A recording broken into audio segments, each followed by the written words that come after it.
We welcome to the show House Intelligence Ranking Member, Congressman Devin Nunes. Great to have you on, Congressman.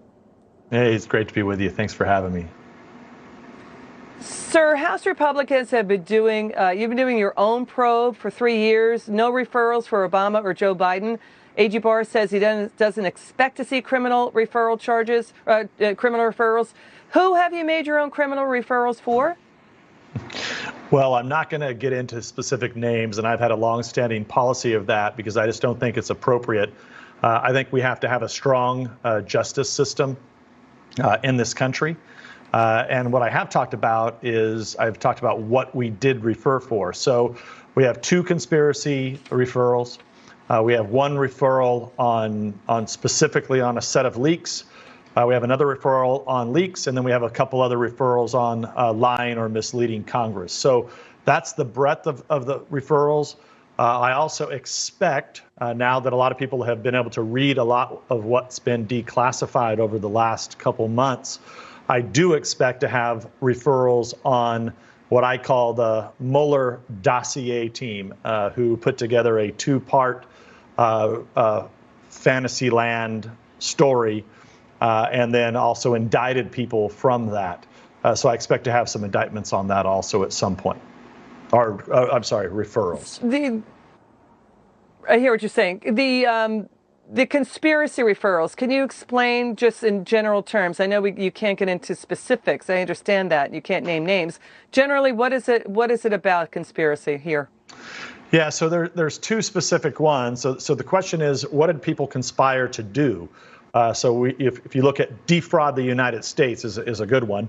Lie and mislead Congress, obstruction of justice, civil rights violations. So people conspired to do that in 2 different areas from our perspective, from our investigation. One was for the purpose of they conspired to manipulate intelligence to break all of those laws. And that refers to from everything from the intelligence community assessment to other things that were done. On the other side, they conspired to abuse the FISA system, the system that we use in this country to target criminals or terrorists or people that are trying to steal our nation's secrets. And that's the other referral. So very, very similar referrals, but kind of 2 different areas that we've been investigating over the years. You know, the breaking news, the full text of Susan Rice's email to herself, where she said that early January 2017 meeting, that Obama did things by the book, it has been declassified. It shows James Comey suggested Obama and his officials not share information related to Russia with Michael Flynn. What's your take on this new information about this email? Well, I would say first, why was this classified to begin with? Why wasn't this made public? It took Ambassador Grinnell, the acting director of intelligence, to actually come forward and declassify this. This is something we have wanted to see for a very long time.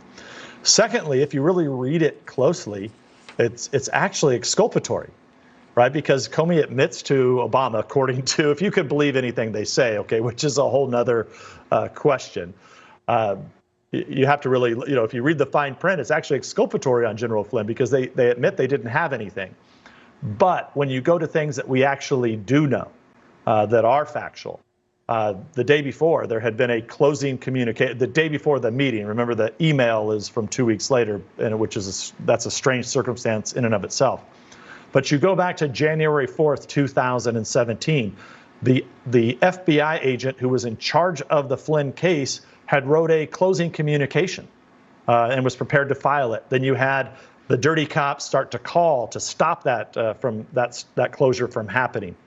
Then you have the ultimate interview of General Flynn, I believe, on January 24th in the White House, where that 302 that Congress had been briefed on, and we had had other people tell us about the existence of it, that 302, and for your viewers, a 302 is what a report that FBI agents do after every meeting. There is no 302. It's gone missing. So there was one, and it's gone missing. Those are the types of things that when you look at hard evidence that we know exists, I think that's going to be tough to really get away from, hopefully once indictments come forward.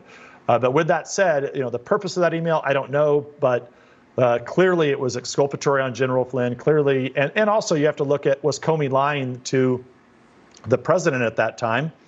Because there was no information that would say that General Flynn was any type of shouldn't even be hinted that there was anything that General Flynn could possibly do that one would be concerned about it in the U.S. government. Quickly, can you give us a general feel about your referrals about lying and also referrals about leaks? Yeah, and let me go back to what you just your first question on Obama and Biden. I don't want people to think that Obama and Biden are innocent. In fact, I think they're very much involved in this. I think they knew a lot about it. But just because knowledge about it doesn't necessarily mean that they were in on it. Did they break any laws? And that's really what we're trying to get to the bottom of. I feel very confident that Durham is doing the job that we expect them to do. All right, Congressman Nunes, we ran out of time there. Will you come back on? We love having you on. Come back soon. Thank you so much. Thanks for the invite. I'd be glad to come back on.